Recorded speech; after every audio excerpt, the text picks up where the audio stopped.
Wake up, really gonna rise with the sun. Step 2, get some good, some food in you. Step 3, think real hard about what you wanna be.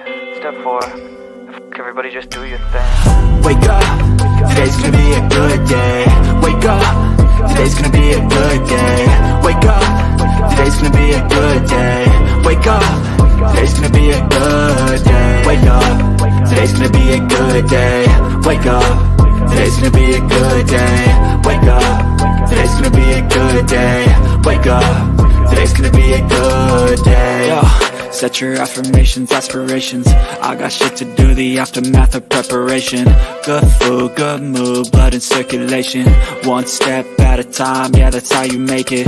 Set a goal you control and the steps you take them. I try to pick one thought, have some concentration. And if I make a mistake, it's called education. I try to do this every day, call it replication. Wake up, today's gonna be a good day.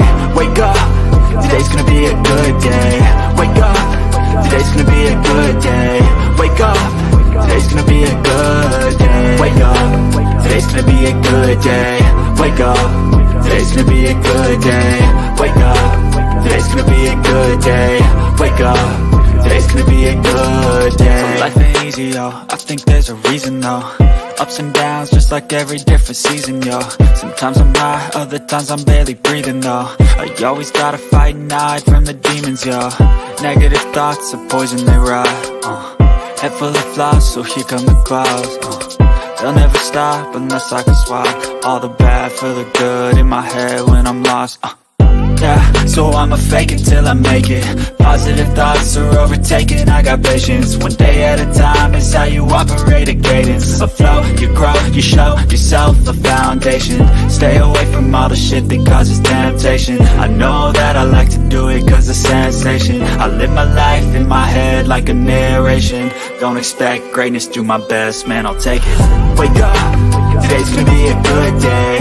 Wake up, today's gonna be a good day. Wake up, today's gonna be a good day. Wake up, today's gonna be a good day. Wake up, today's gonna be a good day. Wake up, today's gonna be a good day. Wake up, today's gonna be a good day. Wake up, today's gonna be a good day. Wake up, really gonna rise with the sun.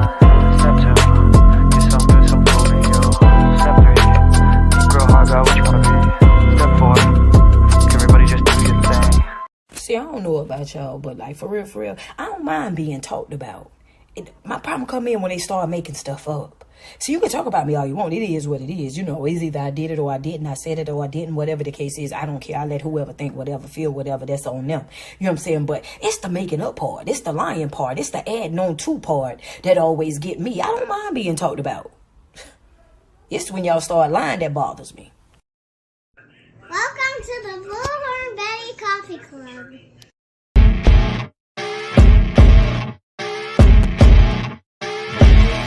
As you wake up in the morning, you want to find the latest, greatest information about criminal cases and have an intuitive conversation about the suspects associated with these cases.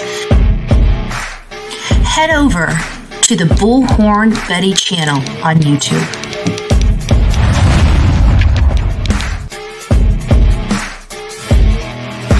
Get breaking news right here on the Bullhorn Betty channel. Welcome to the Bullhorn Betty Coffee Club. Enjoy your stay and enjoy your day.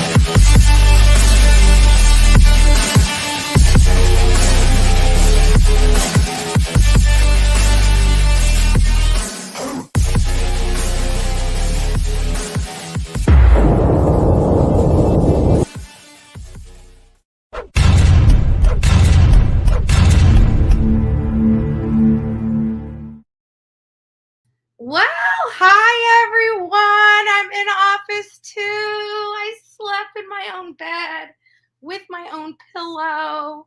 It was wonderful. It was wonderful. It was wonderful. I had a actually, going up to Georgia, it was to Glenn County. It really was only like 4.5 hours away. Like I could have done a 2-day trip and not stayed at a hotel. It would have been inconvenient. So, but I enjoyed the drive. And then going on over to Marion County, breaking that 4.5-hour drive up really made it easy to decide to come home because everything out there is really desolate. I can't express it. It's country. I mean, I drove in the country for hours. It's way out there. And I'm going to talk to you guys about something. We're going to kind of bring you from the beginning right on to where we are today. We've got some, like this case has got all these little twists and turns to it. And it's not what it seems. And my mind is just so blown right now. Absolutely blown. And I had to come live, because I'm following this case. I'm doing a lot of research. When I came home last night, or yesterday rather, I was welcomed. My neighbor calls me as soon as I get everything unloaded from the car and has some ham and navy bean soup with some fresh cornbread next door. So I went next door and grubbed out, right?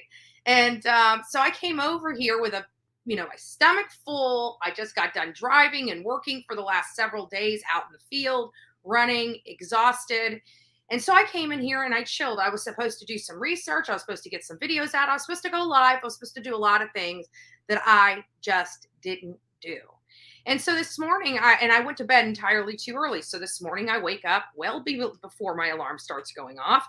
And, the first thing I do is kind of roll over and, I'm already bored when I wake up, right? So I roll over and I check to see, is anybody live? And of course, Dolly Vision's live. So I got an opportunity to say hi to everybody there. And I was kind of rude to his panel and I didn't mean to. It was all in good fun. Because Miss Ann was demanding that I come up there. I just woke up. I have bedhead. I'm not in a photogenic mood, much less video, right? So I'm like, okay. Then Mab goes up there and Ann calls me up again. So I'm like, okay, let me just at least brush my hair, even though nobody's going to see me. I'm putting my emoji on. I just need to show my face in the back chat. So I finally decide I'm going to go up to Dolly Vision. My phone video won't work. I'm not lying. The phone, the camera on the phone with StreamYard would not work. So I had to go get out of bed, get the computer, and must have to know I love her because I'm telling you what I went through just to say hi to her. So I get on Dolly's panel and I'm like, well, because I just wanted to say hi to Ann, Miss Ann, and everybody's like, what about us? I'm like, I'm sorry, I didn't mean to be rude. But Miss Ann was demanding I get up there to say hi to her.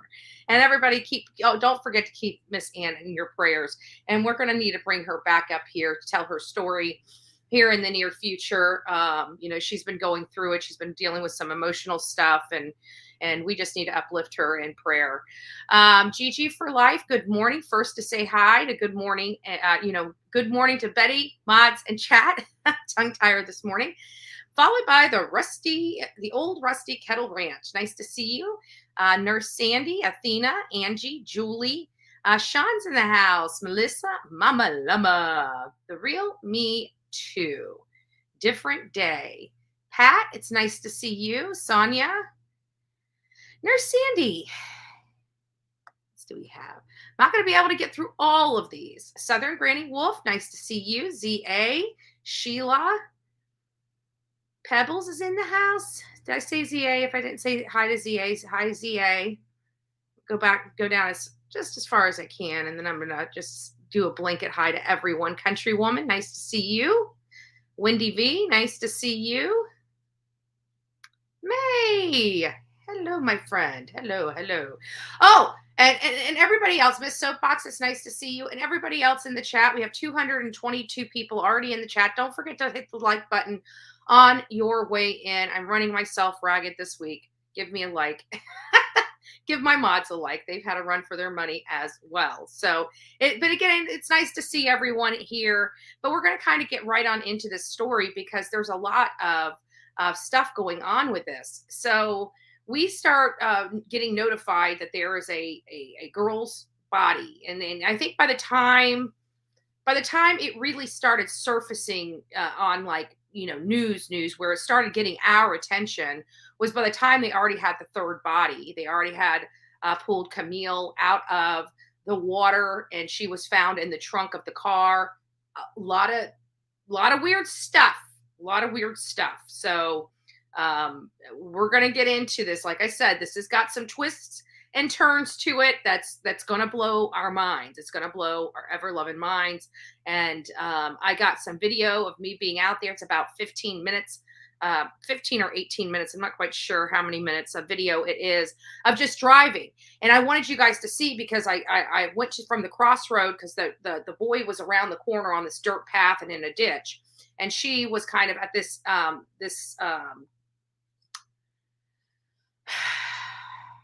like dumpster. And it appears like she was thrown, because there's a little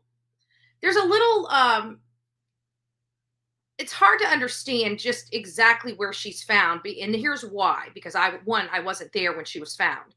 But two, I've got two news articles that are kind of not the same. So one is kind of indicating that she's in the dumpster. Like, actually, they lifted her up and threw her in the dumpster. And there's another article that said that, basically she was shot, the door was open, and she was thrown out right where they shot her. So, and then when you see the photos of the officers, you see the photos of them behind the dumpster, leaving you to kind of believe that she wasn't inside the dumpster, rather outside the dumpster. So I'm a little confused about those details. I have to be honest with you, because I've got two conflicting stories, and they're both two news articles that, are news articles. So they're a little in conflict there, or at least just not very clear. But one says in the dumpster. I mean, that one's pretty stinking clear, but the other one doesn't. And with the accompanying photo with the officers, looking at the space behind the dumpster, it implies that she was not physically inside the dumpster, but rather outside on the road, maybe behind where the dumpster is. The dumpster's in kind of an odd spot on this road. It's in the middle of nowhere, and it's just out there. And it's one of the spots that people can go and throw garbage in, so garbage can be picked up. It's just like a receptacle. That's how they do it, because it's so country. They don't have the resources to go to every single house. It's my understanding. I don't know, how all of it works, but it's my understanding that people use this for their garbage for this area. So just to kind of fill you in, you guys will see this in this whole video situation. You guys will see this, but we're at the crossroads where all the films were being videoed from news organizations and everything like that.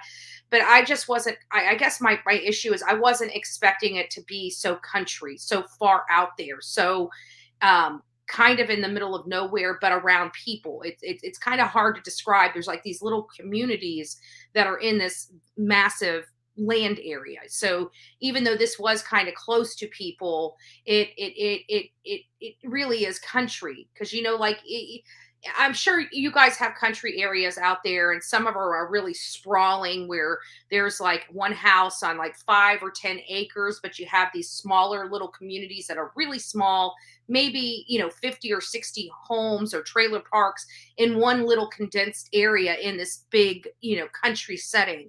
So it's kind of like that, and you guys will get your own kind of visual when I play the video. But before I play the video, I'm going to start back at the beginning, and we're going to watch this news article.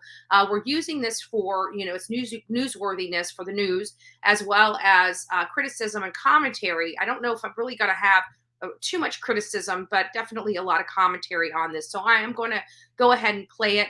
And as I stop it, I will give you guys some, some of my 2 cents on the situation, like I normally do. So just give me a second. You're probably going to hear it before you see it. So because I want to make sure I can get it big right now, and for a limited time only, the news or the advertisement first. So I'm just going to sit here and chat with you guys for about 20 more seconds before it comes on, and then I'll show it up on the screen so we can discuss it just a little bit before we move on to the video that I recorded, so you guys can see the setting of where all this happened and the direction I believe they drove to that lake to dump the car, because there's really only one way. Okay, hold on a second. I'm going to pause this. I'm going to go ahead and add it now, and then I'm going to play it. The search continues Friday night for 16-year-old Taj Bruton. He's one of 3 kids the Marion County Sheriff says was involved in the murders of 3 others last week. Some of you know him, you know where he is, and you need to turn him in. And I just want to let you guys know that Taj Brewster has been apprehended. He was apprehended in Lake County. He was apprehended several days ago after this segment with the sheriff aired. So this guy, I don't know if you guys can see my cursor, but it's the guy over to the left of your screen. They have the 12-year-old where they didn't put his face. And this is what the sheriff was talking about, how he's upset that news will not show the face of a heinous criminal because of his age. And he says that needs to stop because they are criminals. So, but Taj has been apprehended and he is behind bars. Already in custody, 17-year-old Robert Robinson and a 12-year-old boy were not naming or showing because of his age. And at some point, these 3 individuals turned on our 3 victims and murdered them. So I'm going to stop there with this news clip here, because I want you to remember that where he says they turned on them, because that statement is going to play into the hand of what we're about to talk about when we go forward. Now, I'm going to stop it there, and I'm going to now play you guys the video. This is going to be about a 15 to 18-minute video where we're driving from the scene, from the original scene where the first people were shot. So it is our understanding that that Layla and the survivor, he did survive. We're going to corroborate that with you. We've been asking, we know that there's a reason why they were withholding his name. I am finding out it's because they're concerned for his safety because he is alive. We knew that he was a surviving victim, but we didn't know why he wasn't, why his name wasn't released. It wasn't a triple homicide. It's actually a double homicide with a survivor. He did not die at the hospital. The only one that died at the hospital was Layla. They did keep her on life support for several days before she finally succumbed to her injuries. But she was not, she did not live. And so again, I'm going to go ahead and play this for you so you guys can get a real good understanding of the area that this is in. I mean, you're talking about rough roads. I mean, I'm surprised this little Chevy Cruze. This is a little car. This is like a car that Dolly Turtle King has. Remember how he was talking about the Chevy Cruze? He was nervous about driving it too well because it doesn't do well on the mountains and stuff like that. Well, it's hard for me to believe that this Chevy Cruze is navigating some of these roads. Like it was rough for my SUV to navigate them. So let me go ahead and play this for you. I'm going to be quiet. You're going to hear me probably talking. Some of the details at this time might be wrong when I was doing this video, but that's why we're doing this live here, because I want to make sure you guys have all of the updated information that I was able to acquire after some of this footage was filmed. So I'm going to play it for you now, and you guys just pay attention to the landscape. Not necessarily the facts of the case as I knew it then, but the landscape. Hey guys, so we're going to take a ride. So right here, we just left where the male subject was just found. Now we're back at where Layla was shot and recovered right here at Southeast 91st Place and 183rd Avenue Road. There it is. That is the dumpster right there. Car some 20 minutes away from this scene. So we're going to go there and preview the area. This is most likely the route the assailants traveled to get there. There's this is a rural area, so there's only so many places that you can, drive because it's rural. So we were just back on a dirt road. This is a very, it does have properties here, so it's not like it's unoccupied in this area. But what it is it's rural.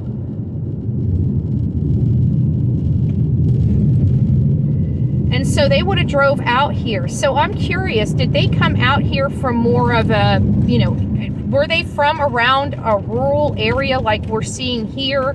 You know, I still have a lot of investigative work on this case as we're just cracking it open, and I'm just hitting all the spots where the crime or the victims were found. Not necessarily where the crime took place. I believe the crime took place right there at that corner, according to the information I am reading. But again, we need to pull record requests. We need to make sure that we have all of our information factual. But again, this is the way I believe the assailant would have traveled to dump that car. So the way we were hearing, and we played the video on, yes, well, they've all been arrested. Our live on Wednesday morning, because it's Wednesday right now. It's Wednesday afternoon right now, but I don't know when I'm uploading this video. So for all intents and purposes, the date right now is, oh, my GP, or my cell phone, or my Fitbit just died. I believe today is the 12th. So it is, yes, Wednesday, April 12th. Wednesday, April 12th is when we are here. So we're going to be going to the dumping spot for the car. And if you guys remember, according to the information, that the Camille was found in the trunk. But getting back to the video we watched this morning on the coffee club, we heard a clip where they said, where it was basically reiterating the 12-year-old's statement. So the 12-year-old had a statement related to the case, and he was saying that the older guys, Taj as well as Robert, threatened him that if he didn't off Camille, that they would kill his family. That's what he told law enforcement.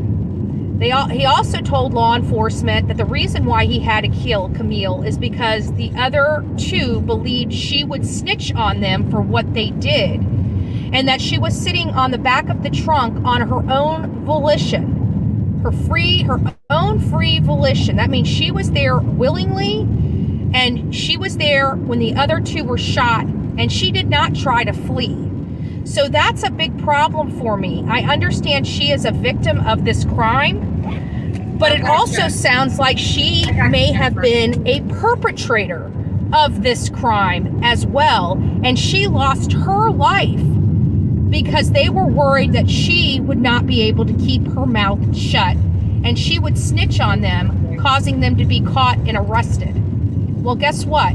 They were caught and arrested without killing her. I would have loved to see if she was responsible for her to be behind bars and not be considered a victim in this matter, in which she helped set up two of her friends to be executed. So I'm really hoping that that is not the case, but we will find out. We will get to the bottom of this, and we will find out, is she an assailant that was also killed, or was she truly just a victim? We are very curious about that. God bless each and every one of you. Until next time, please be safe and kind to one another. But I realized I needed to still film. I guess it's not until next time, because we still have about 13 more minutes to go. 13 more minutes to go. So this is a distance away from that area, but as you see, it's country out there.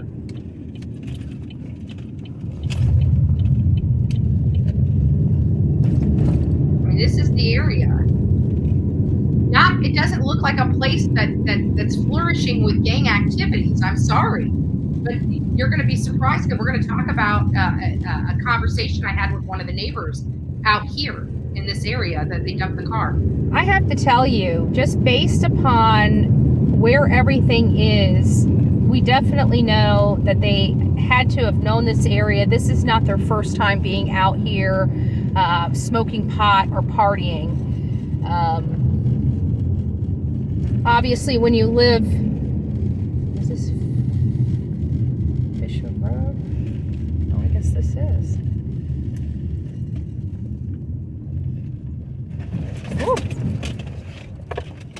This would have been rough to try to get the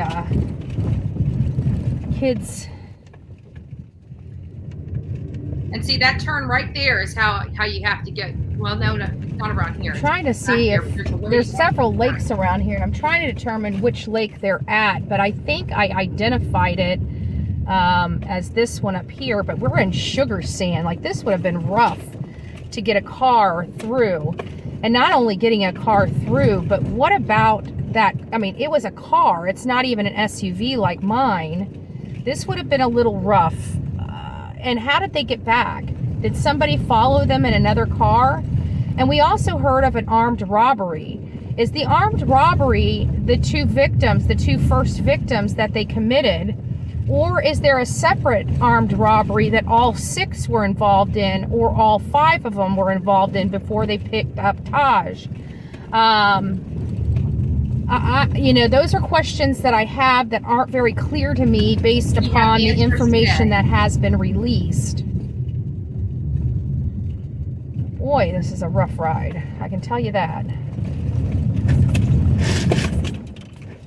And to be in a Chevy Cruze, like I'm in an Equinox, I'm in an SUV, a mid-size SUV, and that car, that would have been hard for that car. So they may have came in from a different direction. I'm unsure. That's the direction the GPS gave me from the location where Layla was located. And we go all the way around here. And they said it was a short distance, but I guess in rural, you know, Florida, 20 minutes in reality is a short distance from where the other 2 victims were. We got some new construction out here. That's going to play into this, by the way. The new construction. Not a lot of people. We got some roads, but you don't really see a whole lot of houses. So we have about 10 more minutes before we are going to be at the location where the car was pushed into the lake with Camille's body inside. But I want clarification from law enforcement as to whether they believe Camille was also an assailant that ended up being gunned down by her team because they were concerned about her snitching. Good driver. And then come to find out it was the 12-year-old that spilled all the beans. And it scares me because they would have most likely. Yeah. Dolly would have been holding on, screaming for dear life, going through that sugar sand. Daddy's gonna kill me! Stop, Daddy, you're gonna kill us! He's so scared of his own shadow. He's too scared. Have off that 12-year-old just to keep him quiet. Probably not right after it, otherwise they would have found him as well. But definitely, I think as this case heated up, if they didn't apprehend the 2 subjects immediately and things started leaning, they may have gotten scared and off that 12-year-old boy. That 12-year-old boy is lucky to be alive. His name is Christopher. They're calling him Babyface. And I tell you, his parents better be very, very fortunate that those kids did not turn on him. Otherwise, one of the victims would have been only 12 years old. And instead, he is now an assailant. He has committed an atrocious crime. He has taken a life. And while our laws here in Florida don't allow us to take his life, I still think he should be facing a capital murder and the death penalty. This idea that our children can become thugs and start victimizing people in communities and then killing teenage kids to rob them for weed, that to me, somebody should have to give their life. And it's sad because there's 2 16 and 17-year-old that will probably do life in prison and not face the death penalty when what they did was disgusting. our law enforcement should really consider doing better. Not our law enforcement. The law enforcement did great. Let's not sugarcoat this. They did an amazing job out here. It's not the law enforcement. It's our judicial system. It's our judicial process. It's the bleeding hearts wanting to save children. Some children are not worth saving, and I'm sorry. That's just how I feel. Just like some dogs. Some dogs are too vicious that they have to be euthanized. And we have to take into consideration, because we consider dogs animals. Human beings are animals too. We're just a different species of animals. We're all mammals. We are all this, even dogs. They have hair, they breathe oxygen, they give live birth. We are mammals. We are animals. Thank you, Stacey. And some of us are too vicious to live amongst the rest of us. And we need to euthanize them like we do the vicious dogs. And that's how I feel. I don't think an age changes what's in their heart, in their mind, and in their soul. I just don't believe that. Let this nice person pass.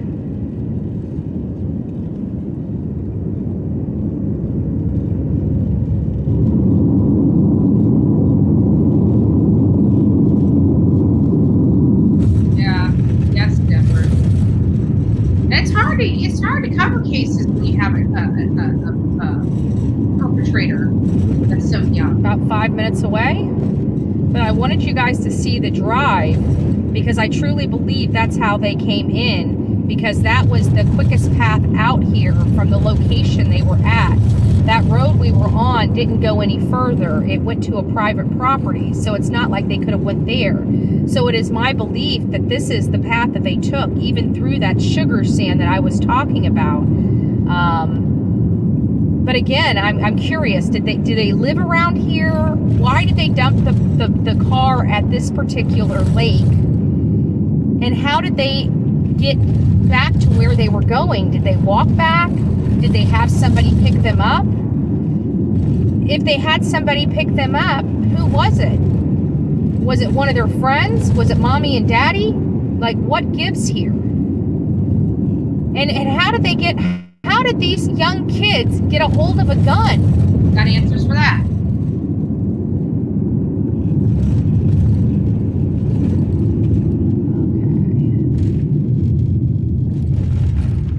Okay, we're getting close, guys. As you can see, these roads are rough out here, and I can't even imagine a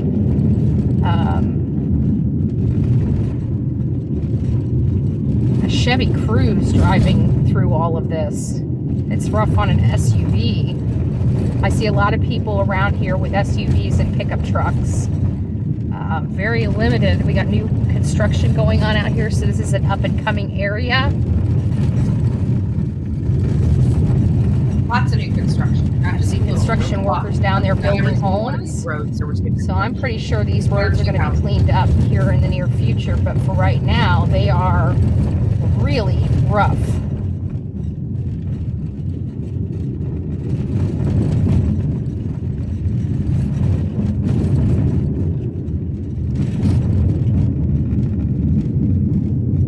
All kinds of new construction.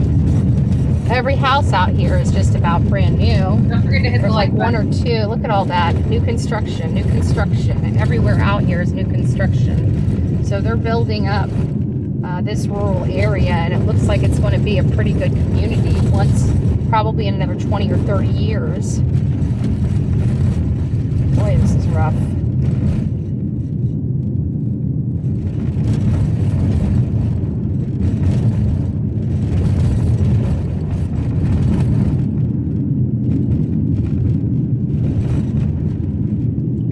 Houses down that road there that I just passed. But everything else is like new construction. All these houses here that we're coming up on are all new. New homes, new builds.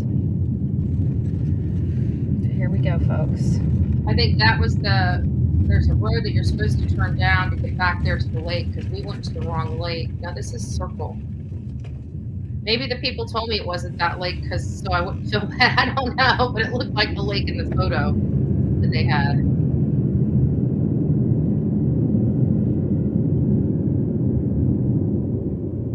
Yeah, the roads are really bad in this area. Like I said, like they have some cars there, but I don't. I mean, I can't imagine what kind of condition those cars have to Saying be in. I that mean, it was rough on that the last few weeks. lake that they were in is straight. So So this is odd. So there's a fence up. So I'm unsure. that's the area that I have for the lake. And I actually went to a different lake and they pointed me back to this. So I actually filmed in front of this. You cannot see the lake from this area. I don't know if you can see my cursor or not, but right straight ahead in that driveway path, there is a fence. There is a fence there and you can't get back there. You got to go down the road and through the fence. You can see markings of vehicles going in and out, but the lake is actually right behind these trees. And I'm not going to go back there to find the lake because I don't know if it's a public lake or if it's a private lake. I was trying to find the entry past this gate, but it's over to like toward the chat side of the screen. You have to go down, but I kept driving and driving and driving, and all I saw was fence. So I couldn't figure out how to get back there to the lake or if it was private property. But these kids knew that. So this must have been someplace that they've hung out previously because and probably locals know how to get back there. It's called Silver Lake. So I'm sure without a doubt that it is a public lake. I just honestly, I could not find a way to get back there. And I kept trying to find, it seems like you got to go like a mile away and get on that dirt road and drive it all the way back. That's what it seems like. But I couldn't find out where the road was to access the path to go back to that lake. So I tried. I'll go back there and poke around a little more when I have some more time to do so. But I just didn't on this trip because I was so close to home. And to be honest with you, by the time I got here and had all this driving out there in the country, I was ready to come home. I truly was ready. I was ready to be home. So let me stop my screen, and I wanted to do another one. Let me see what's coming up next. Hold on just a second. Let me get over here. Yeah, so here's the next video clip that I wanted to show you guys. And here's where she was, and that you'll start seeing what I was talking about when I said that I felt like she was outside of the dumpster, even though one of the articles appeared that she was inside of it. Oh, no, that's not the right one. Hold on. Yeah, let's do this one. There we go. Go back over here and play it. Top story this afternoon, Marion County Sheriff's deputies are investigating two people found lying on the road Thursday night and Friday morning in Ocklawaha. They found only one person alive. TV20's Ethan Badowski is joining us live from the Marion County Sheriff's Office. Ethan, can you share how deputies found these two people? Both of the people were found on the side of the road, and deputies say one of them survived being shot in the head. Marion County Sheriff's deputies say they found the road right there. That's the dirt road that the boy was found. It was really there. It butted up to there was a few trailers out there, and as you've been around that dirt road, it goes to a private property. So I couldn't pull up. I had to like literally turn around in the road to avoid encroaching on private property. So it was really weird. Not every road out here is paved, just to let you know. The two people about 4 miles apart. A teenage girl was found last night near Forest Lakes Park. There it is, right there. You see that? One article said that they found her in the dumpster, and it said in the dumpster. I reread it to make sure I understood, because it was my understanding that she was shot and basically pushed out of the car, and she laid right where she was shot. So seeing them crouching down and looking behind the dumpster almost makes me believe that she was found on the outside of the dumpster. But again, it's unclear to me specifically where the location of Layla's body was actually found. on Southeast 183rd Avenue Road. The other, a man, was dead when deputies arrived early this morning. This was near Southeast 94th Street and 188th Court. I spoke with a teenager who says the girl who survived is named Layla Danielle Silvernail and says they've been best friends since they were 3. MCO officials. So I think it is a triple homicide now that I'm hearing this, because it wasn't the guy that survived. I do know she went to the hospital and she died days later. So all 3 are dead. Confirmed Silvernail. I thought all 3 were dead, but then when I was hearing and reading another article, it implied that, but I forgot that this was from March 31st and she died after that. Is 16 years old. When I heard, I was stunned. I had to go into the hallway. And this also, I want to let you know that, people say you can't interview teenage people. You absolutely can. Here's proof of it. I doubt that they got mommy and daddy's permission to put her on screen. I kind of just broke down instantly when I heard what happened. But when I found out she was still alive, it kind of gave me hope. Schmidt says sheriff's deputies found her friend Layla in a dumpster. She also told me she has yet to... They say it found her in a dumpster. Like she was inside the dumpster. And that's conflicting with some other articles that I've read. Go see her friend, and she's unsure if she will survive. Sheriff's deputies have yet to identify the person who did this. Well, we now know who did do it, so they have been identified and apprehended. So there is that.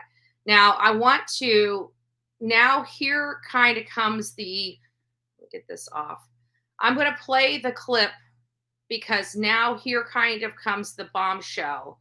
And we are going to discuss this more in length for the rest of the coffee club. Let me find it.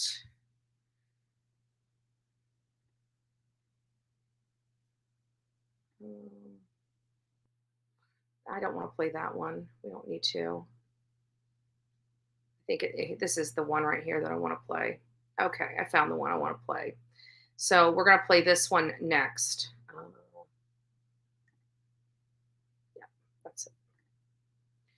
So this is probably going to come up. I don't know if there's going to be a commercial before, but I'm going to go ahead and pull it up now.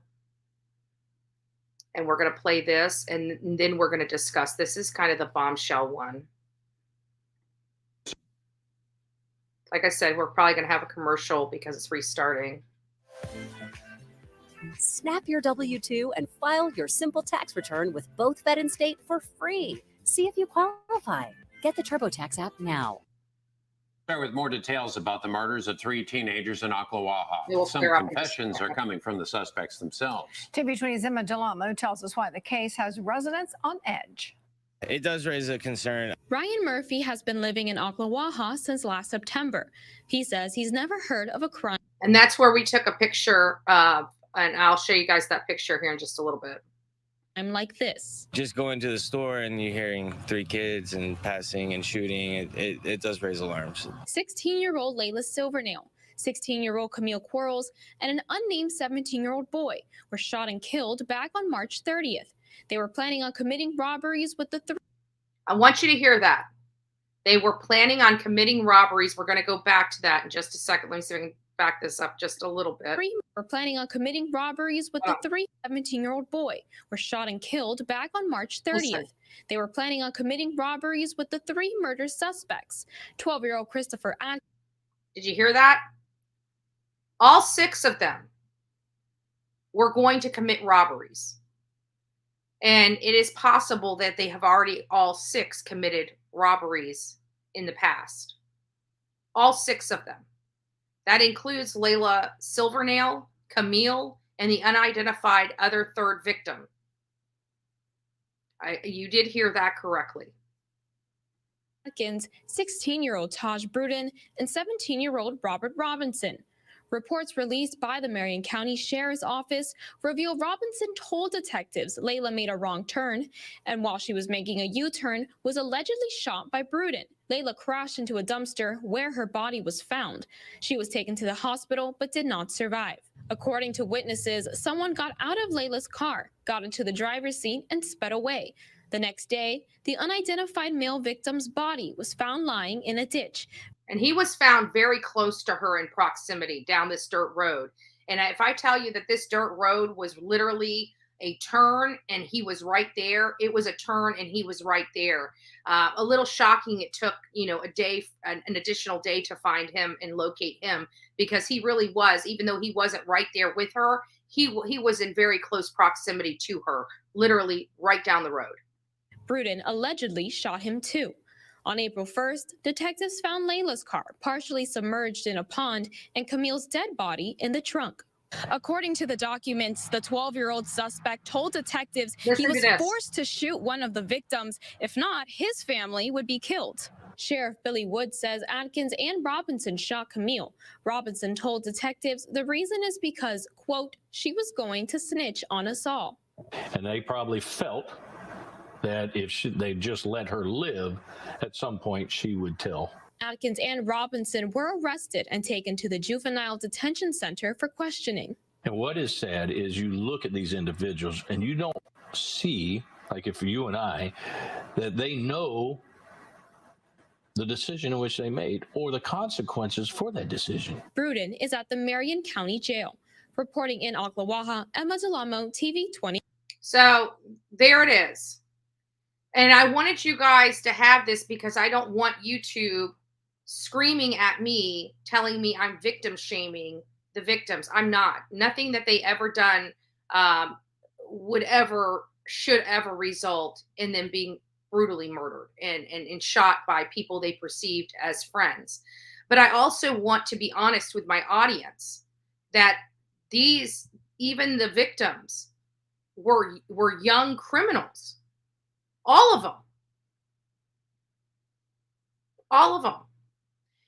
And when we were talking on that road trip that we just saw, that wide, that twist and turn down that road, that 18-minute video that I showed you of the roads being bumpy and everything like that, and showing you where I identified the lake, and I actually went to a different lake and filmed because I thought that must have been it. You could see tire track going right into the lake.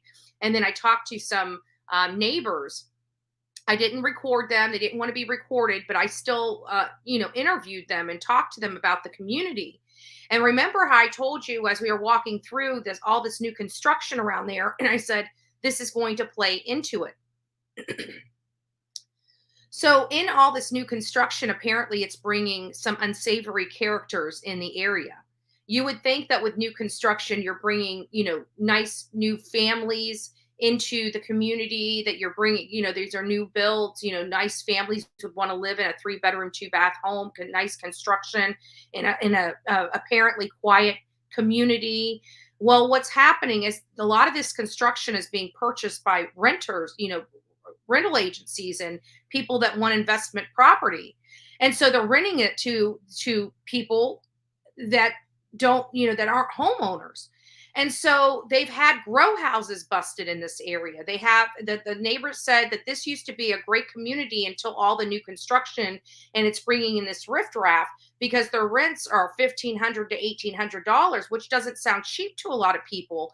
But when you have 4 or 5 gang members or 6 gang members living in a house, that rent is very affordable for each one of those gang members. And that's what they're doing. And they're able to live out in the country under the radar and undetected by law enforcement agents because they're going into town to do their business and going out of town to live their life and prepare their whatever they do, drugs, plan their robberies and stuff like that. And then they commute.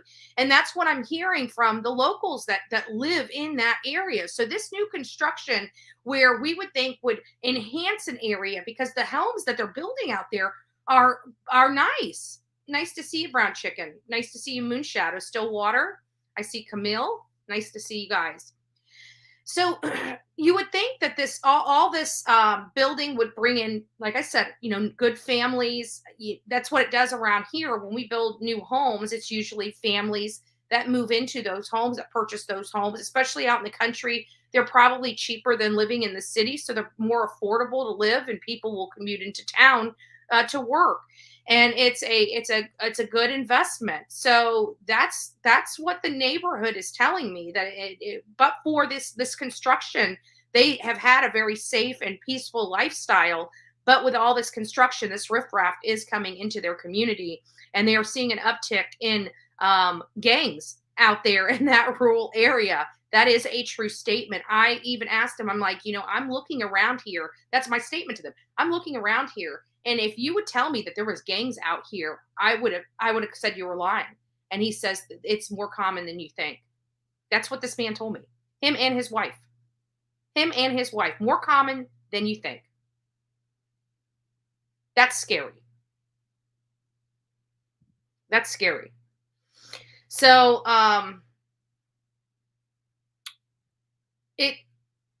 it's upsetting to me because I almost feel that the guns that they were killed with were ones that they helped steal. I want you to hear that. It's upsetting to me because I think the guns the victims were killed with were the same guns that they helped steal. Camille was used to riding in the trunk. She did it a lot. So I don't know what kind of crimes they've committed, but they committed enough crimes that when we heard that Camille was on the back of the trunk on her own free volition, no, we misunderstood what they said. She was inside the trunk on her own free volition. She rode in the trunk when they went to these to commit crimes. I about fell over. And why is the third victim, the 17-year-old, not being identified? That's what's concerning to me. And what crimes are the victims accused of committing with these other 3 boys that ended up being arrested for their murder? And why? Why did they decide to turn on him? Because it doesn't seem like anybody had a vehicle except Layla. It doesn't seem like anybody had a vehicle except Layla. So the only way they were getting to these crimes is through Layla's car. And they just killed and dumped the one car that they had for these crimes. Maybe they thought the heat was going to be getting hotter. Maybe they figured that the car was going to be identified in one of these crimes. And they knew that the 3 would end up turning on them and snitching on them. They didn't trust them. I'm curious if it's not for racial stuff, but I'm curious if the third victim was a white boy or a black boy, because it seems like they executed all the white people in their group if this third boy, was also white. So I don't know if that's going to play into this at all. Or not, but I am curious about the identity of the third victim, because I'm curious, did they, how did they all meet? How did they all get together? What made them start planning these armed robberies and other things? I mean, they said Taj, when they went to pick him up, came out with a gun and a ski mask on. Like, he walked out of his house with a gun and a ski mask on. And nobody was in fear of him walking out with a gun and ski mask. That is odd to me. So these were all the things that I couldn't figure out yesterday, that I decided to do a little bit of searching on to find these answers, because all these questions were coming to me. And I was doing a lot of research on Maddie's case. I was doing a lot of research on Trent's case. And so I was going into here. So I was just now starting to peel back the onion of this case. And it is just, I feel bad for all the families and all the victims, but there's a piece of me that is just angry, to be honest with you. Kind of just like, what did they think would end up happening if they kept this lifestyle going?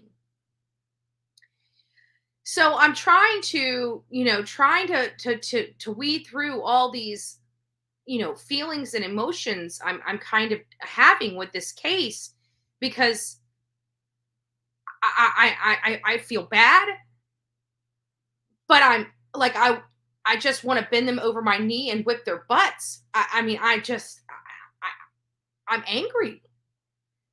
I really am. And this was so senseless. But to find out that all of them were colluding with each other to rob people, and it's just making me wonder why.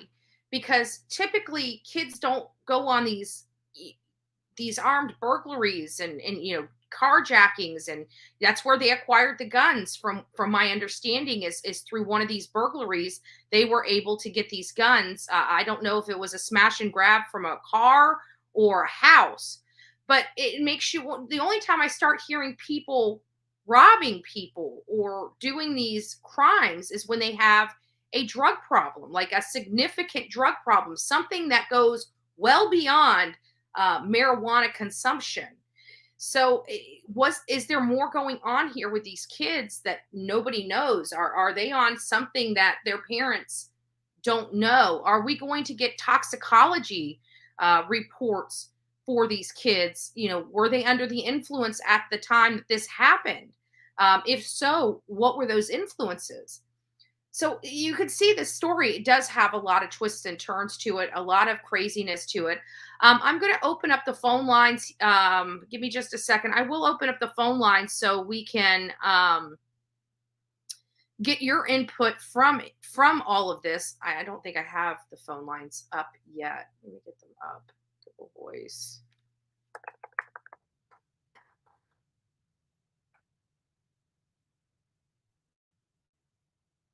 But I want you guys to call in. Oh, why does it do that? Site can't be. There we go.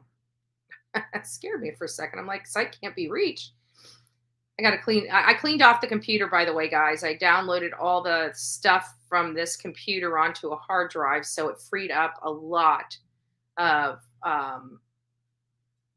space, so I can start getting my videos. I couldn't even do videos. That's why we haven't had any videos, and I've got all this content here, and I want to do some videos, so I'll probably do those today. We do have. Don't call yet. I got to still get the add it to the screen. I hate the way that they do this anymore. It just sucks.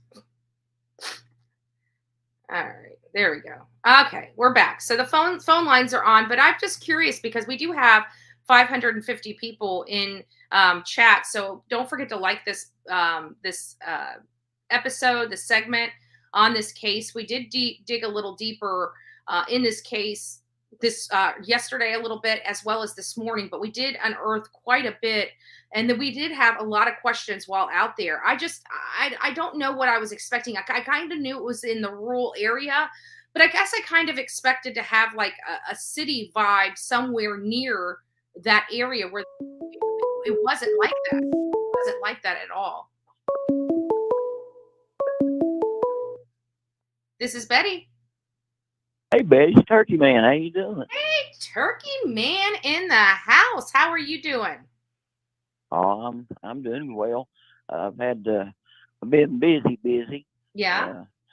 Been trying to keep up with you as much as I can, but you've been on the road, been hard to catch. I know. I'm exhausted. I'm glad I have one day down. I found out Leilani's hearing's not until 2 p.m. tomorrow, so I don't even have to leave tonight. I'm going to leave early in the morning, and I'm coming back tomorrow. Are you going to be able to get inside the courthouse? Oh yeah. We get inside the courthouse fairly quickly. But every time we have a hearing like this, the judge kind of rules on Rule 22, which is about the media. So she'll decide whether we can take audio, video, or if she's going to assign a pooled reporter to do that, and that pooled reporter distributes the video to everybody.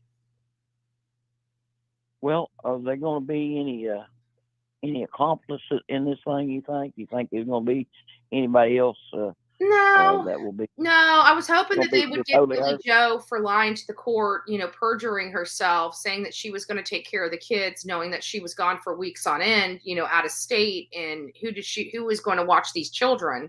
I wish they would have gotten her on that, but it doesn't appear that that's the case. It seems like, so that's the only accomplice she had. I don't think Danny was a party to whatever she did to Quentin. I really don't. I think he was a party to knowing that she abused those kids. And I think he was part of, doing substances in front of those kids. But I don't think he was a party to injuring those kids, because even from the babysitter, when they saw him, they would run up to him and hug him. When they saw their mother, they would cry. Well, the thing about it is what's always kind of been a head scratcher for me in some of these cases, especially the Kylie Rodney case in particular, and this case here. They were people that were adults that was responsible, that's not being helped. Right. Yeah. And I mean, like you say, Billy Joe, I mean, she's the one that fought to get the kids and then turn right around and put it back in the hands of somebody she thought that they took away from. Yeah, she went to the courts and said her daughter was abusing these kids and using substances in front of these kids. So by her leaving these children with her daughter, she was, to me, saying that she was willing to accept that her grandchildren were going to be abused and witness their mother using substances in front of them. And she was okay with that, apparently. Well, you had video of them out there hanging out, really. Well, I looked at it. One thing I caught by watching you guys brought out what kind of lifestyle those kids lived in. Mm-hmm. And to think that they were partying like that on the heels of them knowing that their grandson was dead in a landfill. I mean, to me, I would be home. I wouldn't want to see anybody. I'd be home crying. Definitely the last thing I'm thinking of is having a cookout and people over and drinking beer. Well, then what? They took off and went to some place and partied, kind of slipped away from everybody and Heidi Island. Yeah. Heidi Island. There's a lot of things that you guys, I scratch my head at some of your people that hate on you, but we all got that. I mean, we all got it. Yeah. This really and truly trying to be a assistance to help people. I'm struggling big time and trying to do what I'm trying to accomplish, because there are things out there that people spend money for. I'm trying to help them cut budget and be able to do things that make things and do things. And it's hard to go, Yeah, I can tell you that, if I need to go to one of these cases and I don't have the budget, I have a budget for a rental car or just to get my car there, I'd sleep in my car to cover a case. Like, but we have to budget. And that's how I'm able to do a lot of these cases, is I give myself a very strict budget and I stick to it. Otherwise I would be sunk. We scratch pennies together now, but at least we're able to do the work. That's the way I look at it. There's a path to do the work. Well, I tell you what, I do appreciate, all you guys. I've enjoyed being part of the coffee club, so to speak. We love having you. We love having you. I tell you. It's turkey season fixing to open up, and I'm Saturday morning. I'm planning on video the inside the blind and the hunt and a lot of things like that's fixing to come place and do have one video that a lot of people have fun out of it, but election posters. I don't know if you've seen this or not. Election posters, in November, everybody, they'll have those posters, vote for dog catch, whatever they are. Well, I collect them, and they make outstanding targets. And And it doesn't matter if it's this side or that side. It's not a negative thing. It's something that you can stick in the ground. You can put a piece of cardboard on if you want to. I put a turkey's head about 6 or 8 inches long. A turkey head. That's what you shoot at. Yeah. And I take a piece of duct tape, stick it on a poster. Take your aim and practice. Yeah, and pattern it. Because them choke tubes are so tight. If you get a turkey in 10, 12 yards, they're so tight. You could actually miss that turkey. And so stuff like that, we've been doing and having fun doing it. But I think I would like a fresh turkey, like nothing. You always talk about freshest of fresh, and I have to think that a fresh turkey, that there's no other taste like a fresh turkey. There's not, and that's what a lot of people don't understand. What we harvest, we consume, and I've tried everywhere in the world to duplicate going down here and getting a butterball turkey and doing it and cooking it same way I cook the wild turkey, and it's different. But I like to breast out the turkey, wild turkey, and breast it out and cut it into like strips, like oh, nice. Okay, like chicken strips. Yeah. And so then I mix flour up and salt and pepper in it, and bread it up and take peanut oil or like a fried turkey. Oh, that sounds good. And drop it in, and it has such a good taste that I've tried to go duplicate that. And of course during turkey season, now of course I try to keep me two. One, I call them Thanksgiving and Christmas. Christmas. This is Thanksgiving. This is Christmas. I put in the freezer. During turkey season. So we have fun. That's what it's all about. Is we take ourselves too serious sometimes. I agree. I think that we forget how to dance in the rain. Well, yeah, and too many people out there trying to kick dirt on people. And I mean, hey, we're just people trying to get through. We're trying to get through life best we can. Yep. And do the best we can, and that's all we can do. That's all you can do. But and keep a positive attitude. It always makes it better as long as you have a positive attitude and don't let anybody get you negative. That's it. And you put out something, and somebody just, nobody, even looked at it. I thought, man, we put a lot of work in that. There's some knowledge went in this thing. Yeah. But anyhow, well, you just keep throwing paint on the wall. I want to tell you this before I go. Can I tell you something before I leave? You sure can. Floor's yours. Okay. My dad, he's been gone since 2017, and here a while back, a few weeks back, usually on Saturday, Sunday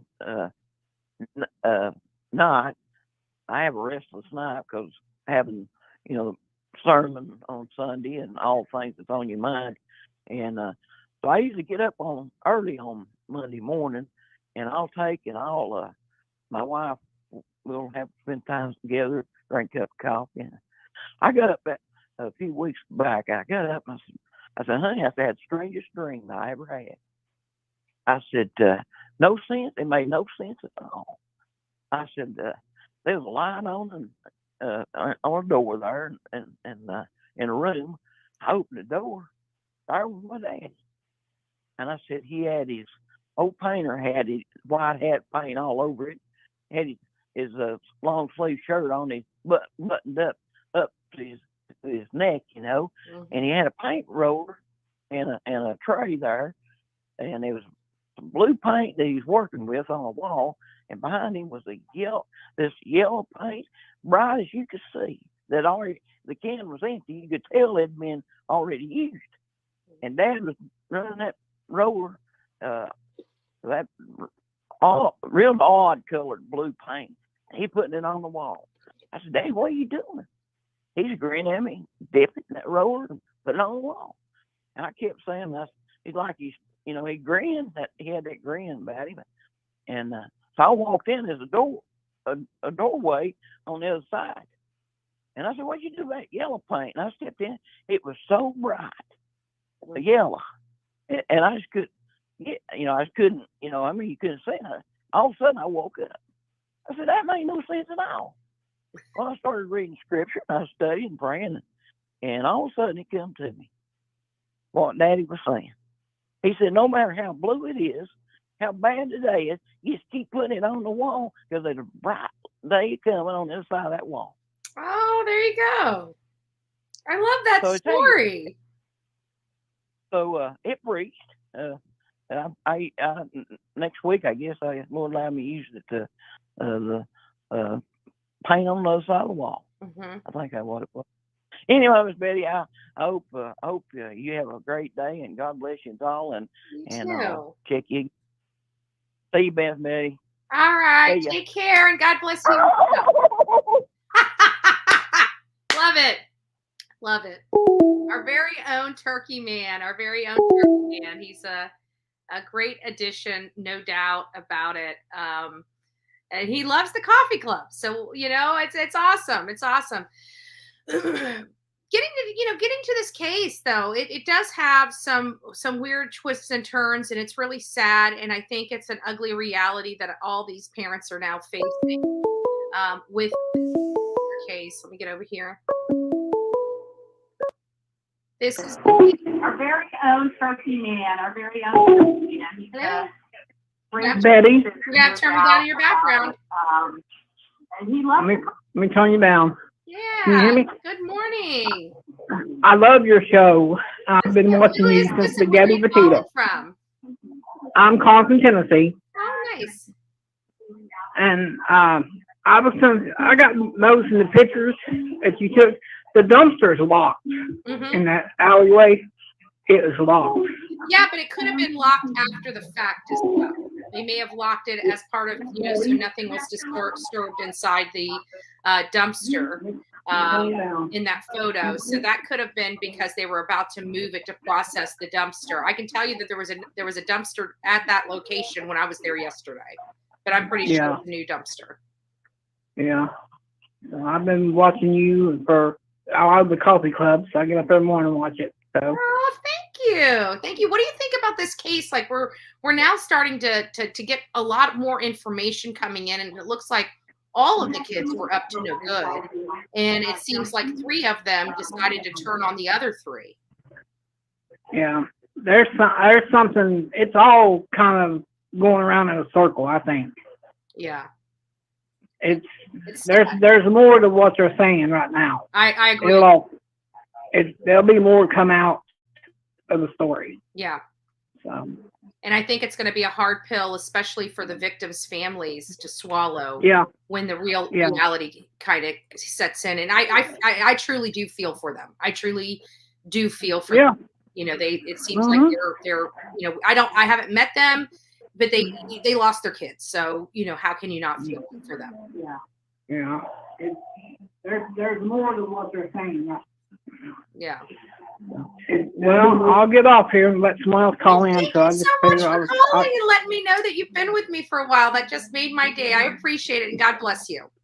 I first started watching you at Gabby Petito. Awesome. Yeah, we did. I think we did great work for Gabby Petito. Quite frankly, we did uncover quite a bit while we were out there. It was not just about the protesting, because we only did that 5 minutes every hour on the hour. I mean, we worked 55 minutes when those cameras went off. Yeah. And it was a lot of information, but it was not good that we were finding. Yeah. All right, then I'll talk to you later on. All right, God bless you, and don't forget to call back whenever something moves you or you have something to say. Please call back. Thank you, and all your subscribers too. They're all lovely. Oh, that's so sweet. Thank you so much. God bless you. Yeah, you too. Bye bye. Bye bye. Oh, that was sweet. That's a person that loves coming here and enjoying the chat with all of us, right? It loves enjoying the chat with all of us. So, and we do, I think we cultivate a nice, cute, nice family here. We all have our different opinions, and we're going through these cases, and lots of information's coming out, what's true, what's not true, what, might be true. We try to really hone in on the facts of the cases that we're covering. And this is just one. We're covering some pretty good cases right now. Like Trenton has a lot of weird stuff going on with him, but it's not just his case. It's the history of that county, and that this has a lot of similarities and hallmarks to Ahmaud Arbery's case. And, where they didn't really arrest anybody. They had video. They had all this evidence against the people that gunned this man down. It was reported. It was really just the history of it. Mama Bullhorn is in the house. Mama Bullhorn, what's going on with you? Good morning, baby. Good morning. I tried to call you last night, and I figured you're probably sleeping. Oh, if you called, I didn't even see the call. Either driving or sleeping. But I was out. I figured you'd be home last night, even though you said you'd be home tonight. Yeah, I didn't. There was nothing out there. You see how desolate it was. There was no motels for miles away. I mean, if I'm going to go 20, 30 miles away, I might as well come home. The house was only 2.5 hours away. Well, it's hunting.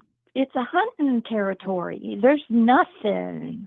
There is absolutely nothing, honey. But it also explains, if there was gunshots, why people wouldn't have been paying attention. One, especially if it was in the car, it would have been muffled. But it's country out there. People, even if it was right there, they would think it was backfire, firecrackers, or somebody in the woods shooting something.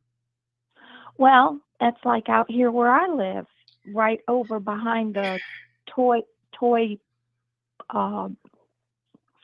airport, miniature airport. They have a shooting, range, and we hear gunshots all the time. So you don't pay any attention to it. Right. So. Well, it's kind of because while Karen and I were on St. Simon's Island, we were driving and our windows were open because my car needed some coolant in it. So anyways, we decided not to use the AC and rolled down the windows, and we hear this pop, pop. We're like, what the heck is that? And it was a shooting school, a shooting practice range and stuff. And it didn't sound like, I would have thought it was like a pop gun or a firecracker or something like that. I wouldn't have equated it, even though I've shot my gun. It's different shooting a gun and hearing the blast right up close as it is to hearing a blast, further out. It's not that you don't hear it. It's just that you a gun. Well, I hear it occasionally, one or two, and I'm thinking, one, somebody's shooting a snake, two, somebody's killing an alligator, or something in the yard. Yeah. Because we have plenty of all of it. But as a parent, you're a parent, and thank God I was not that. I wasn't. I was a little wild child. I was wild for our days. Oh. But I never was involved in something like armed burglaries or robberies or anything like that. Now, you just stole the occasional pack of cigarettes. That's all. Yeah. And money out of Mama's wallet. Yeah, but that was for the cigarettes or the booze. I'm not sure which. I can't remember. Mom's been supporting Bullhorn Betty's booze habit. We won't go into the time I called in sick from work and you found all my empty booze bottles. But anyways, as a parent, you try to give your kids everything. Obviously Layla had a car. We don't know if the parents gave it to her or if she worked for it or whatever, what have you. She had a car. And, it's almost nerve-wracking to put your kids on the streets anyways, because, you worry about them. You worry if they're going to get in a wreck. You worry if they do something and hurt themselves. And then you find out that your children, and I don't want, your children haven't died, knock on wood, thank God. But what would you do if not only you found out that, one of your children were murdered, but that they were involved in armed burglaries, and you've got this, this child that's in sports and, it appear, loved by everyone. It just doesn't seem like this. Like, and I'm talking about Layla Silvernail. Now, I don't know her. I don't know her history. I don't know her personality. I know nothing about her. But she seemed, just like everyone. I don't want to discredit the other victims, but we don't know the boy, and we don't really know Camille. But how would you feel to find out that like I was dead and involved in armed robberies? I mean, I can't imagine the parents and what they're going through right now. I couldn't imagine it either, because with all this bad stuff you were up to, chronic runaway, this, that, and the other, nobody else knew about it but the family and the law enforcement and the juvenile justices. Mm-hmm. So we kept it very hush-hush. So, except for your friends, Right. But you were a juvenile. I feel for those parents, and that it should be kept sealed, but it's gone public. Well, because I think in this case, the public's knowledge kind of outweighs the age of these kids, because it was a triple homicide. Right. And you know what? I just watched a sentencing. I forget what case it was, but there was 3 boys. Well, now they're grown young men. Right. But they murdered someone here in Florida, and the judge, they had to go through their trial as a threesome, and he sentenced them each as a threesome. So all of them got life. One got life without parole, and the other 2 got 10 to life, or 25 to life, for their participation. And I'm wondering, are they going to, try all 3 of these boys as a unit, or individually? I guess it all depends if they turn state's evidence. Has it's been a long time since I've seen. Now, I'm not saying it doesn't happen around Florida, but in Florida, for whatever reason, they like severing them. And so I have a funny feeling the 3 defendants are going to each have their own trial in Florida. Because that's been kind of the standard here. It's not that they can't be tried together. I don't presume. I don't know of any law that prevents them from being tried together. But typically, in these cases, there's case law that supports severing them. Well, I'm thinking I think they each shot someone. Yeah. So somebody's going to turn state's evidence to get their. Well, the 12-year-old's singing like a bird right now. So that's what I'm getting at. That 12-year-old reduced. And that's why I said the parents of that 12-year-old are lucky, because those boys would have ended up killing him when things got hot, because he would have been the weakest link. So if they killed Camille, one of their partners, then they definitely would have killed that 12-year-old boy to keep their names clear. So the parents of that 12-year-old, they better be lucky that they're not having to bury him, that they're going to be able to at least still visit him in prison. Oh, I can't imagine. I just can't imagine. So did you get to see the rural life again out there? Yeah, I did. I got to see. Looks like towns coming to the country out there. Yeah. It's like. But it was crazy. I noticed all the new construction. I honestly wasn't expecting the neighbor, when they talked to me, to tell me that they felt it was the new construction bringing the riffraff in, because the houses were so nice. And I even told them, I said, them telling me there was gangs out here. I said, I have to be honest with you. I would have never thought. And when they looked at me and said, it's more common than you think. And they started telling me about the drug houses that were being busted out there, the grow houses that were being busted out there, how gang members are doing, going 4, 5, 6, 7 people deep and renting these houses, and they're all living in this house. And they're like, that when they do it like that, the rents are nothing, because the rents are $1,500 to $1,800 out there. You split that between, 5, 6, 7 people, you've got a pretty affordable rent. Yeah. That's terrible. Yeah. Well, but we all know about the Mayaca 49ers, so nobody knew. Yeah. Nobody knew until they knew. And then the three kingpins went on to live a normal life. Yeah. And None money of them went to still prison. missing. We got the lack of gold hunt. That we know of.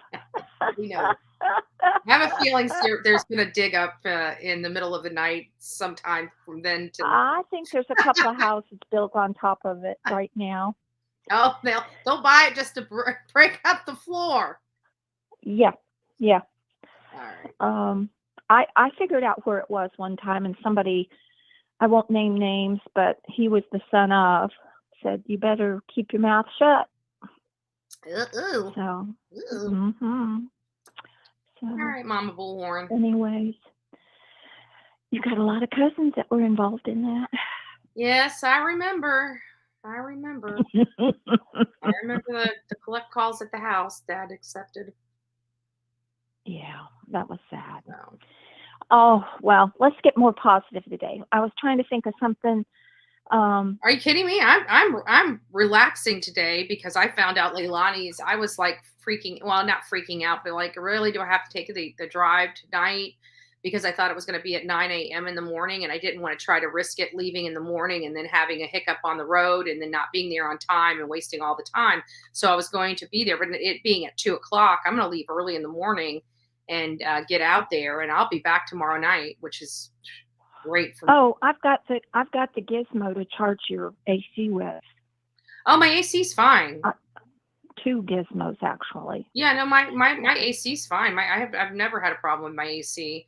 The only thing that's wrong with my AC, well, not wrong with it, but the mechanic said that my compressor, that some of the reason why I'm hearing some of the vibration in the front of the car is because my compressor is getting old, and he said it's still running and still functioning as it should. It's just that basically prepare because it could go out. He said you got about another year left on it, but you're going to have to end up replacing it. That's like an $800 part. So, oh, I know. Yeah, he was just forewarning me that maybe now would be a great time to start putting some money aside. Some money.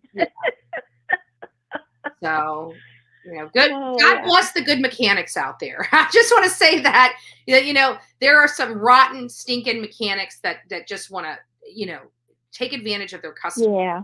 Even the good companies today, you have to pay them an arm and a leg to be a good company. It's like it's hard to find an affordable mechanic that is not just affordable, honest and good. So when I do find one that I feel, now that's just my feeling and my perception and the vibe I'm getting, I feel like I got a good mechanic now that tells me stuff. And I still work on my car because even as affordable as he is, it's still unaffordable for me in time, right. When I can do it myself. If I can do it myself, I try to. That's me and everything around this house. Yeah. Everything has been replaced, at least one. Every light, every fan, every pump motor, every. I need to buy better quality fans. Every garage. I've been in this house stuff. 12 or 13 years, and I've replaced the fans twice, and I got to replace one of the fans in the office again. Well, don't go cheap. I always buy a Hunter. Well, that used to be my business, so I always buy a Hunter. I could probably afford a Hunter now, but when you're trying to put 4 or 5 fans, I know. You gotta try to budget for that because spending $200 per fan, that can get expensive real quick. And I think I got all the fans for this house right under $400. Well, it's always the one you run the most. Actually, it's the one I haven't run the most that's giving me the most problems. Maybe that's why. I didn't start using my office. Yeah. Maybe you should leave it running for a whole day. But I was trying to think about something funny to make you laugh, and I was thinking back when you'd go stay with Grandpa. And I think I've told the story about you and your sister taking off on your Care Bear bicycle and your the little horsey bicycle. No, we got it wrong. It was a Care Bear bicycle and a strawberry shortcake bicycle. Strawberry shortcake, yes. And go into the store by yourselves. And those wheels were only like 8 inches. Oh my gosh. And then when you got back, Grandpa spatted you on the butt for the first time. And it broke your heart.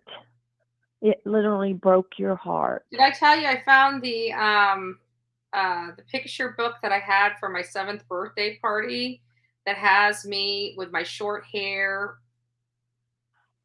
Oh, And your penguin in the refrigerator? No, pouty out at Mayaca City when they wouldn't let me on. Oh. I can't remember if they didn't let me jump rope or they didn't let me on the 4-wheelers, but I remember I was pouting, and I found it. One photo has me smiling, and the other one has me pouting with that big lip out. Oh, that was so cute. It is Thursday. We have to tell you why. Grab it. Do throwback Thursdays. It was like when you were born, you had so much hair, I had to hide it because it just stood straight up. 3 inches. My mother was straight embarrassed. Up. Guys, I want to tell you this. My mother was embarrassed to take me in public because of my hair. When I was a baby. I always kept you with a bonnet. When I was a baby, she was embarrassed of me. Oh, bull crap. But when you were about 2 years old, going on 3, I was sewing, and your sister got the scissors,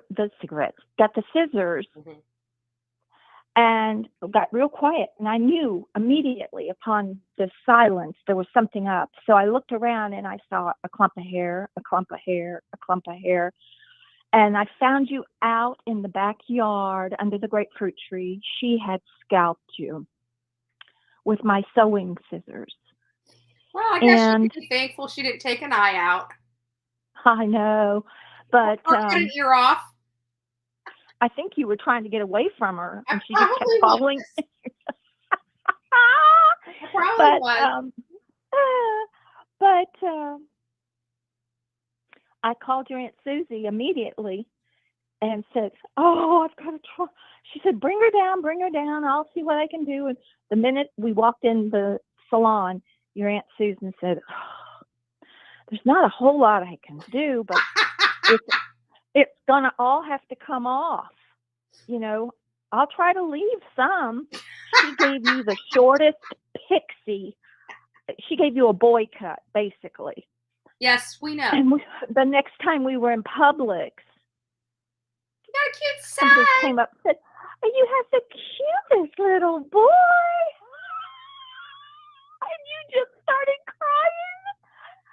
And one year I bought you and her matching corduroy pants. I bought a lot of matching everything. I dressed the two of you like twins. And I took a picture of you. I personally attest that my mother got me and my sister the same exact outfit, just different colors, like 90% of the time. Now, people out there, I just want to forewarn you, who wants to look like their sister? Not this chick. Sorry, go ahead. I bought you those little cute corduroy pants for school, and I have a picture of you sitting at the front door pouting.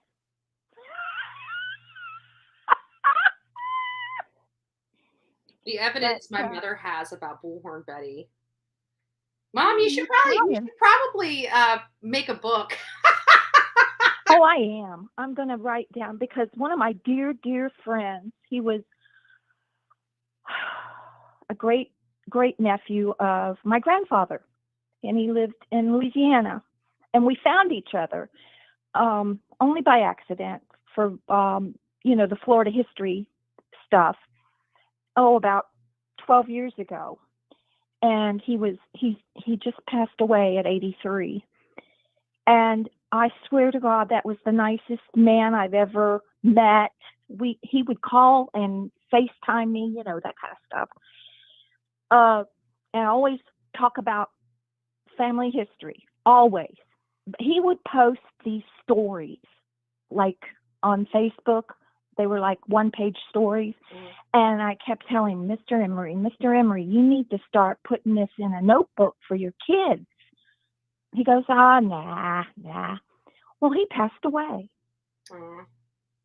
And he never put all those stories about the family history and, all of that in a book. It's very important. I said, it's going to be important for your grandkids. So he passed away last week. Yeah, I need to start doing something because I got a lot of stuff that, it's going to be. I gotta run. My surgeon's office is calling. It's going to be in our history books, and I've got all that history, history in the making that, from the years of the political stuff and all that, not even including the work that we've done on the road, with the true crime. I mean, that I've got images and videos of some high profile cases that I've never seen the light of day.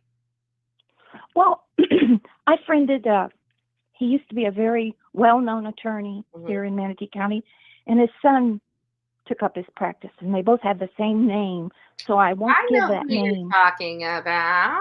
Go ahead. And he publishes photographs of the history from the 1800s to the 1900s to World War I, World War II.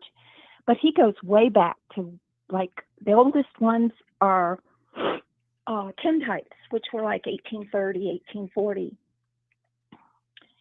And I have found so much, I've tried to save them, information about our family here in Florida. So let me ask you something. This just kind of came to me, and I think you'd be a great person to ask this question to. So, we have family. In Georgia. We've visited Georgia. I mean, since we were young kids, we went up there. I mean, I shot my first gun, shot my first can in Georgia. Our history is Georgia. What do you make of this new Georgia law where you can commit heinous acts and they'll send you on home, and when they build the case, they'll come get you?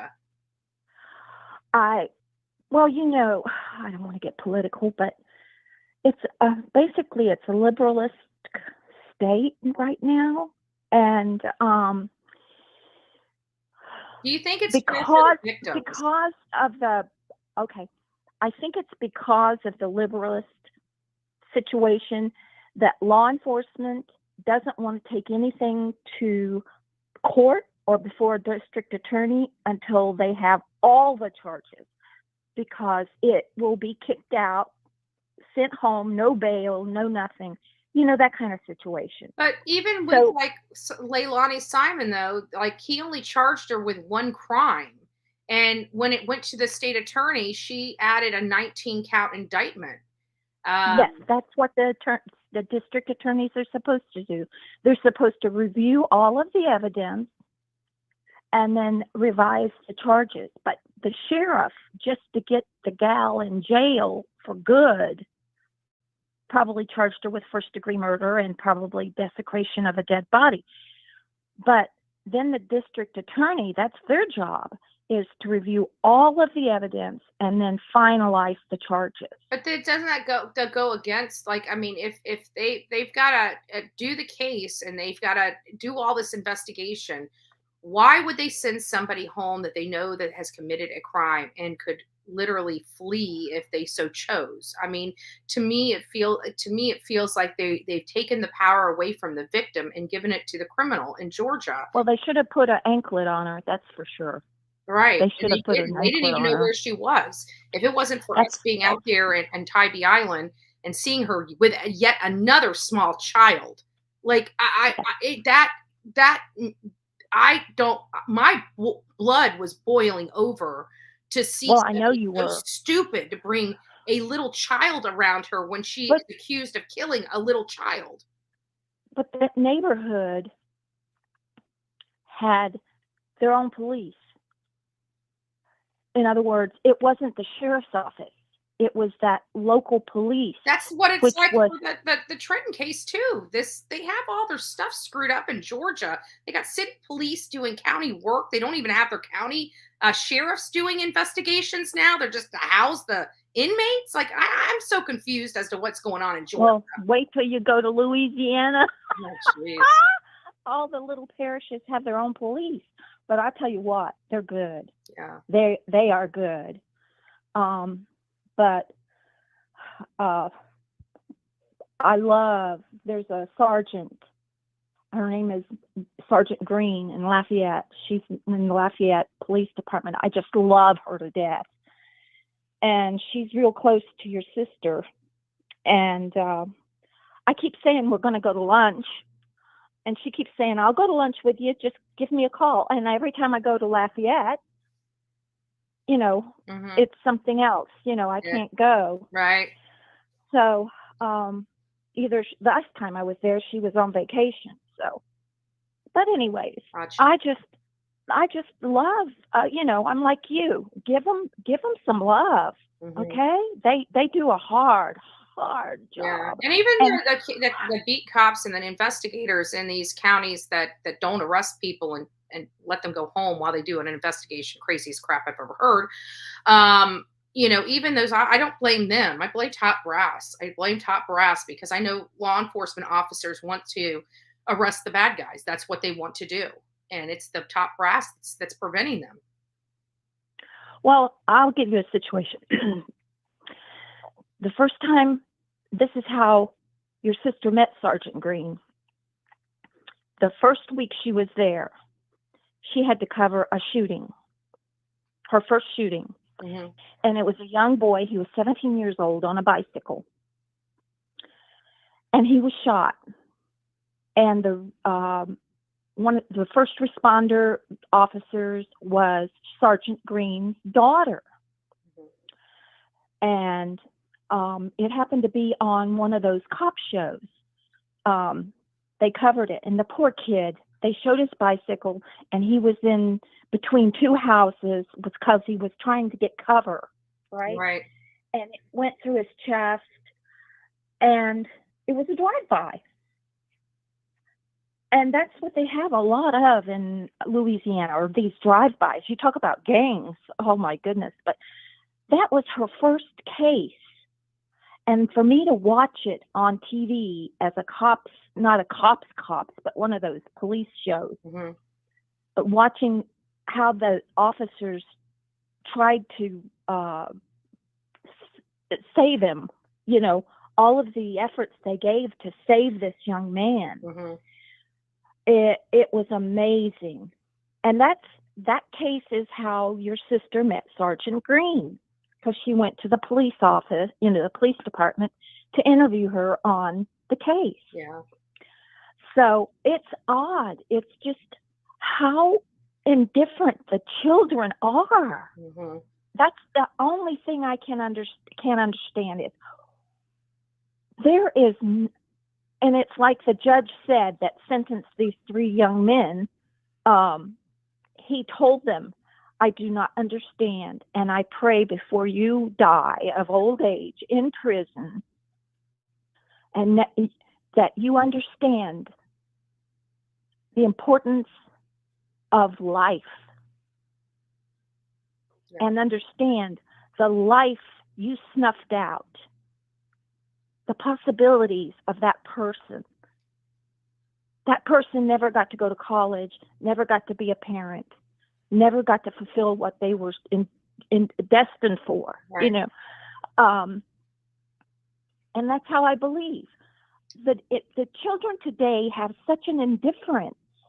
They're desensitized. And how are they getting so desensitized? I don't understand. Video games. And I'm telling you, these video games are not the video games that we were playing when we were younger. These are violent video games. And I feel like that kids are indoctrinating themselves. It's just it brainwashing themselves, and they shoot these people and they get up and they can play the game again. And I would like to think that people equate that we only get one life. We're not a video game. This is not a game. This is not the game of life. This is reality. And when you shoot somebody, they truly die. They don't come back from the grave, and you have to pay for that. I don't get what's going on with these kids. Right. When I hear a teenager stealing a aircraft and being able to fly it because he played aircraft video games, that's concerning for me. Yes. And it's first of all, I was a helicopter parent, okay, but you and your sister only had whack-a-mole and Mario. Right. And Tetris. Don't forget Tetris. We sit there hours and hours trying to fit these boxes together. I look back on it and I'm like, this is the stupidest game ever, but it occupied us for hours. I know, it's like mine, whatever that thing is. The first game I ever tried to play was the mine thing, and I'm going, this is so ridiculous. Yeah. I'm smarter than this.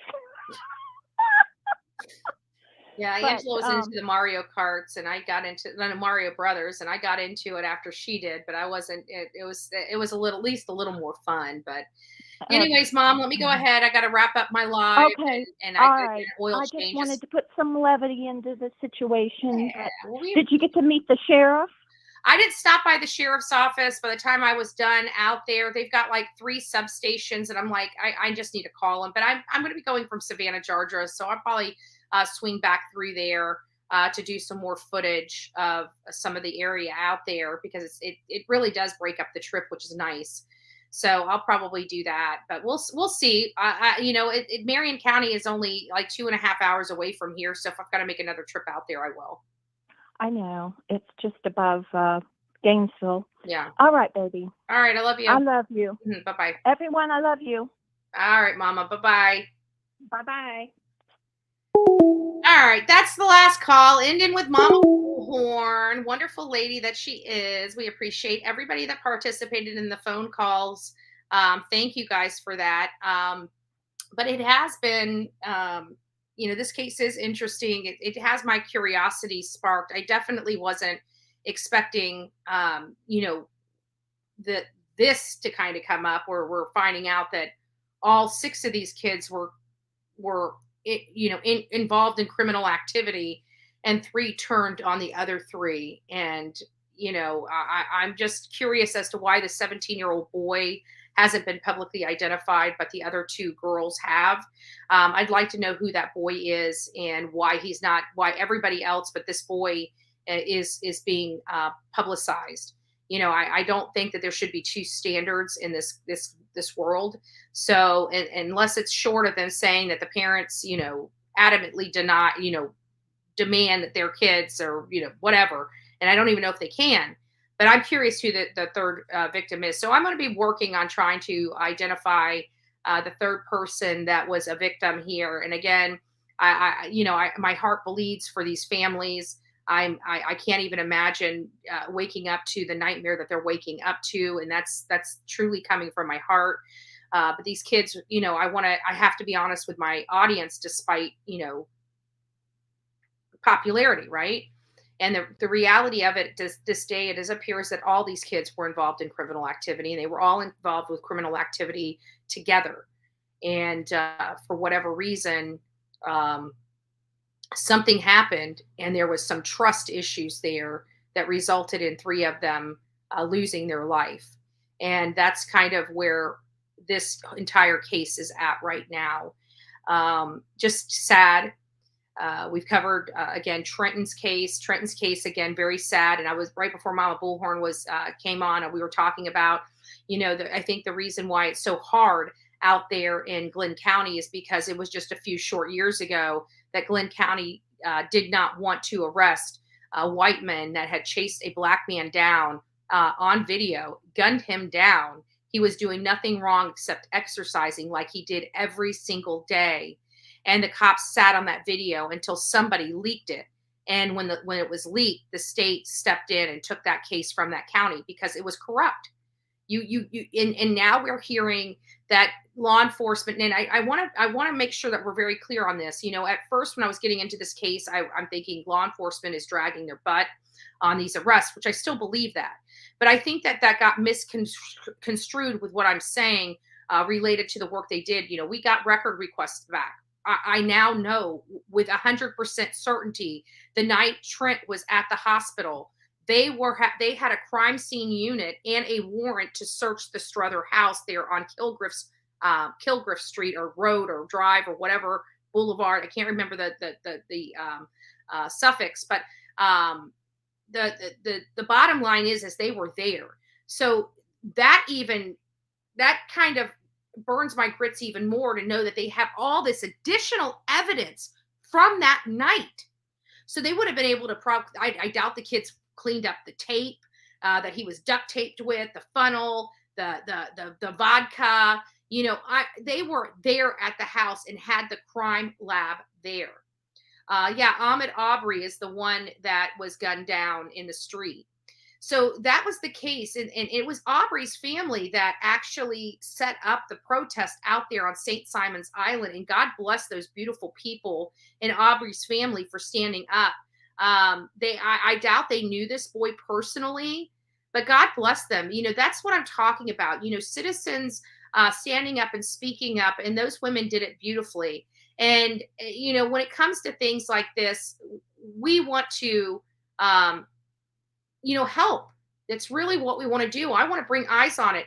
And at the end of the day, when I go out to locations and I shoot stuff, people talk about it, whether people believe it or not. It starts making its way because a lot of people follow this channel. A lot of news organizations follow this channel. I am followed by many people, and they start talking about it, whether they like me, agree with 100% of the stuff I do, not. They know I go out to these places. So they're constantly watching and eyeballing my Twitter feeds, my Facebook, and my YouTube. They're always monitoring it. So when we're covering a case, more people pick up on that case and start talking about it. And at the end of the day, that's the name of the game, is bringing attention to these cases. And for some reason, despite people complaining about me being in these communities, people start talking about these cases, and that's what we want. And if I can elicit that kind of response, I'm going to continue to do the kind of work I do. And it's not just that. Like right now, we're going to be doing some record requests. We're going to be getting in there and making people in Glenn County work. If they don't want to go and arrest people, then fine. We're going to put you to work. People may not agree with that strategy, but they don't have to agree with it. They don't have to agree with it at all. Not one iota do they have to agree with. Because they're not doing it. I am. So I want to put some pressure on Glenn County, and that's by, filing 100 different record requests. I'd like phone call logs from January 1st. I want phone call logs from January 2nd. I want phone call logs from January 3rd. I want each individual request. We will do what we need to do for them to hear us in the ways that we have, the lawful ways we have at our disposal. That's what we can do. We have to work within the laws just like everybody else. And so all we ever try to do when we come into cases like this is just be the pimple on the butt of these politicians and these up top brass law enforcement officials to get the job done. I've lost faith in Georgia law. I mean, granted, Leilani is behind bars, but look how long it took her on double probation. Like, there's no point. When you're living in Georgia, don't even put people on probation. It is a joke. She was on probation from North Carolina and I believe Georgia, or it might have been North Carolina and South Carolina. It doesn't matter. She was on 2 probations. Those should have been moved over to Georgia. Georgia should have violated her probation. She could not pass a P test. She could not pass a drug test. She couldn't pass anything. If she can't do that, that was why she has probation. Probation is a privilege. Basically, what they're saying is you should be in jail, but we're giving you a privilege and having you monitored to make sure you're not going to violate the law You're not allowed to use or consume drugs or alcohol. You must check in. You must do this allotted thing because we feel that you can be out of jail and serve your jail sentence on probation as opposed to being inside jail. So if you violate that because you're already supposed to be in jail, again, probation is just a privilege to allow you out of jail. So if you commit a crime, they have something to put you back into jail very easily for. That's the whole purpose of probation.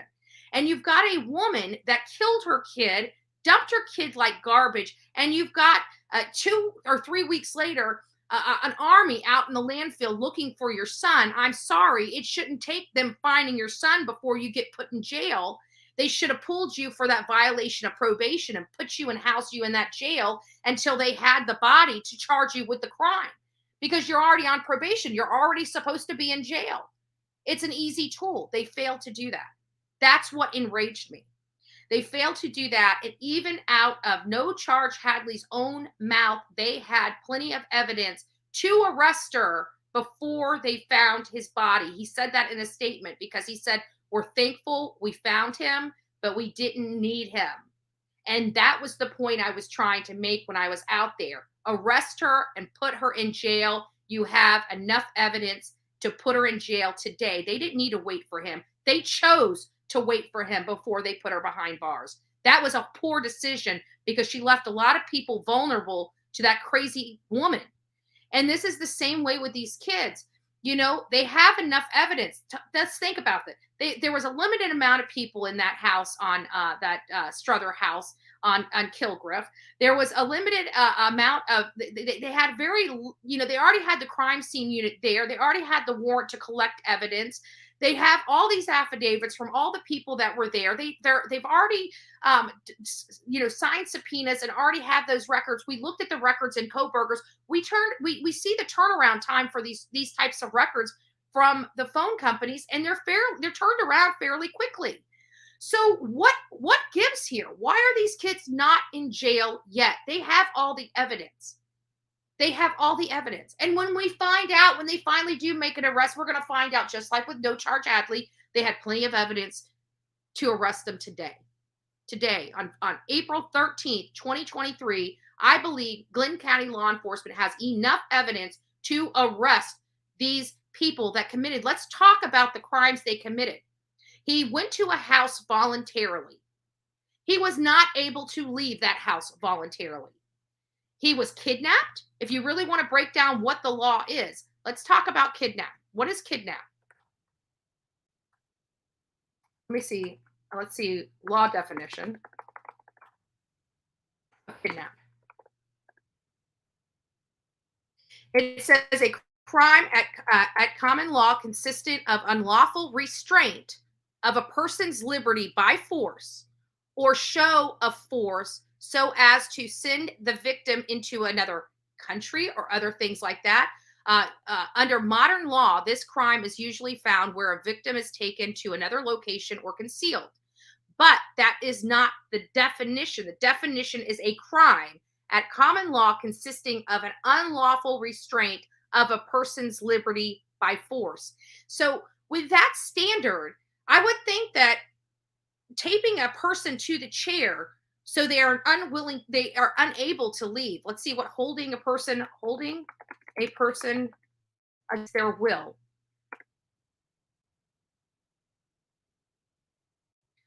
False imprisonment is an act of restraining a person against his or her will in a bounded area without any justification.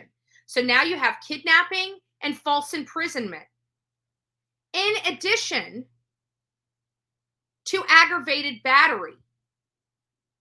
And he almost lost his life. So if you really want to break down the laws, I mean, these are very serious crimes.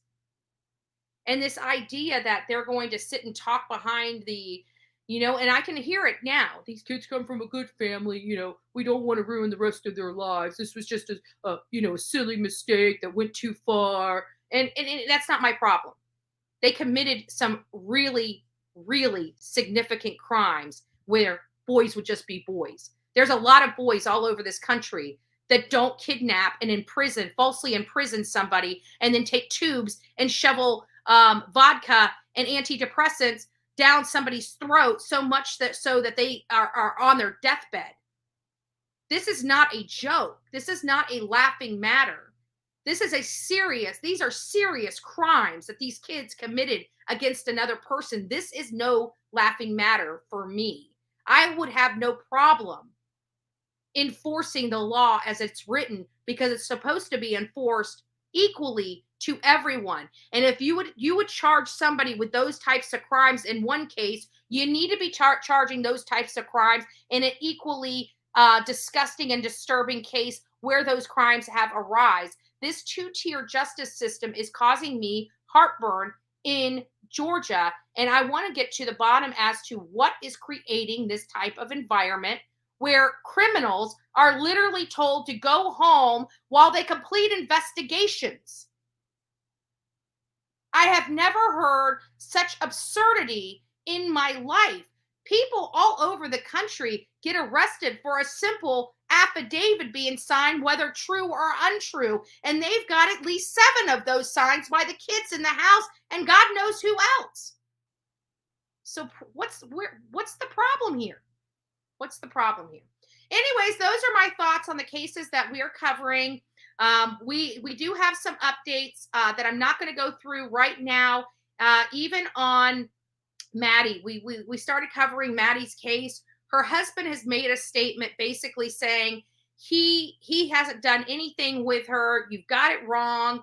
And the family at the last press conference, he was told not to come to the press conference because they feared for his safety. And it is my belief that he was told not to come because he's unsafe around her family. I think the family knows. We're hearing stuff in the back chats that they were boyfriend and girlfriend. We finally got that confirmed, but it sounds like they were splitting up or already split up. So there's definitely something here with the Maddie story, Maddie Kingsbury, and we're going to keep digging into that case as well. But definitely this is closing in on the husband, but the husband still hasn't been charged.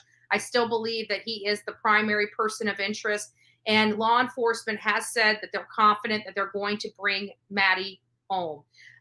Based upon how I was reading it and the vibe I was getting off at the way the article was written and flowed, it doesn't sound like law enforcement anticipate her coming back alive.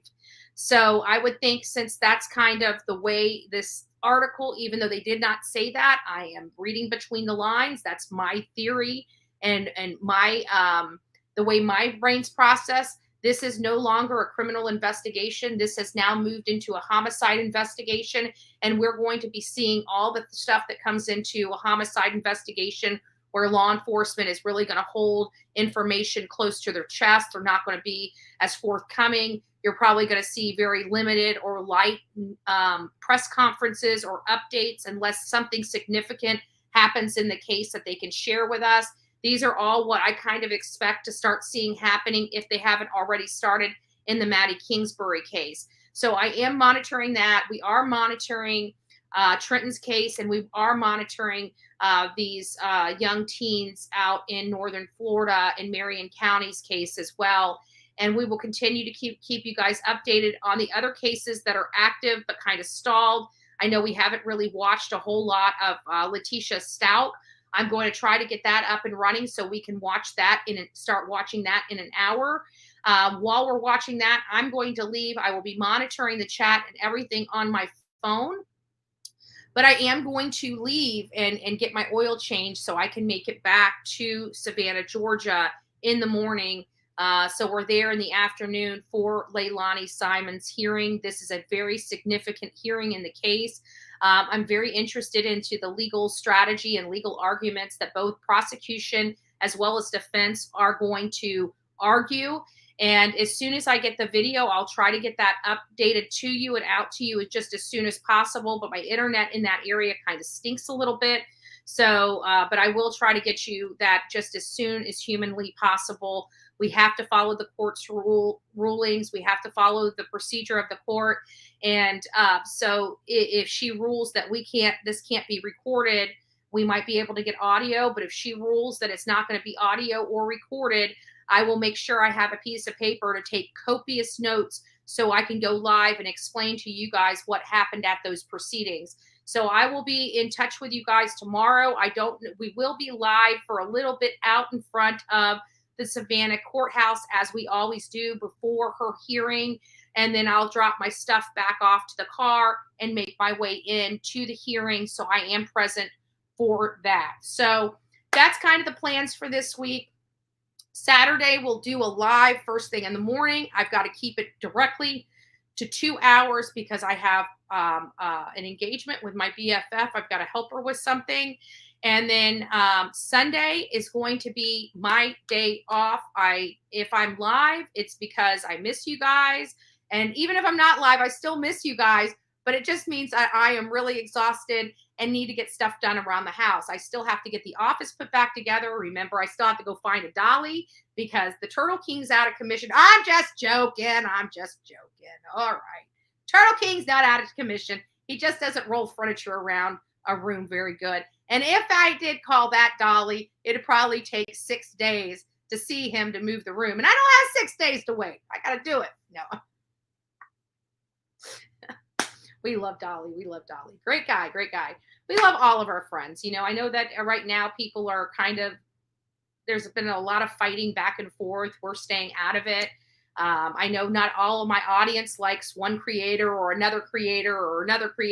So, I'm not going to force feed anybody down your guys' throat, especially if you don't like them. But you guys know that I do have the people that I trust here on YouTube. I mean, Justice for All, MGL, ICU, JLR, Dolly Vision. There's a lot of people that I do trust on YouTube. That I will. Those are the people that I would forward you guys to, whether we're all getting along or not.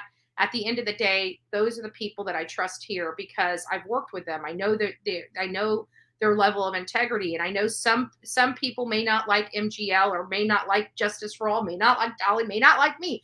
It is what it is. It is what it is. But at the end of the day, I've got to work with people I trust, and whether you guys trust them or not, you're not the one that has to work with them. I am, right? So, I got to get people that can handle my mouth, right? I'm a mouthy broad, right? I'm a mouthy broad. So anyways, there's only so many people that can deal with the uniqueness of Bullhorn Betty, and we should be thankful that we have a few, right? I'm just joking. All right, guys, I love you. Go make it a great day. We'll be back here in the morning. See you soon, and rock it out. I trust Dolly Parton. I trust Dolly Parton too. All right, guys, I love you. God bless. Oh, yeah, I forgot the tagline going out, right? Don't forget to be fearless. If you see something, say something. An ounce of prevention is worth a pound of cure. Good day, and don't forget to be kind to one another.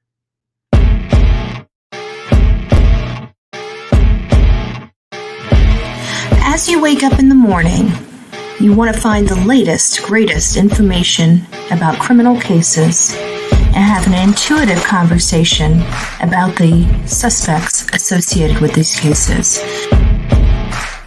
Head over to the Bullhorn Betty channel on YouTube.